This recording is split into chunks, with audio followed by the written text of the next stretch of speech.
Plus souple, mais qui ne ressemble en rien au premier. Alors, avant d'en étudier ses conséquences sociologiques avec notre invité Guillaume Favre, nous restons en Ariège pour écouter quelques réactions de citoyens sur ce deuxième confinement.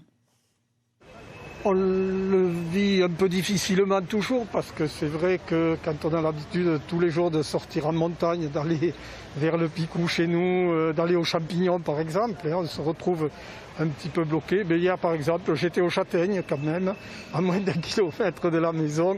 La dernière fois, j'avais pas de crainte et tout ça. J'étais tranquille. Je sais pas, la télé, on n'entend que ça. Vraiment, là, j'ai la crainte alors que j'avais pas du tout la première fois. Alors moi je suis étudiante, du coup c'est vrai que pour l'instant j'avais toujours les cours en présentiel et actuellement là donc je suis en distanciel, donc c'est vrai que c'est un peu plus compliqué, rester enfermé, c'est beaucoup moins humain quoi. Dans ma vie de tous les jours ça change pas grand chose parce que je suis en télétravail depuis mars déjà, depuis le premier confinement. C'est juste au niveau des activités, en dehors, le soir on est obligé de rester chez soi, on peut plus aller au bar avec ses amis, ce genre de choses, c'est un peu plus compliqué, c'est vrai. C'est un peu une chape de plomb, c'est un peu plus difficile à vivre. Le premier c'était nouveau, on avait vraiment le sentiment de devoir être enfermé pour le bien des autres, pour protéger les autres.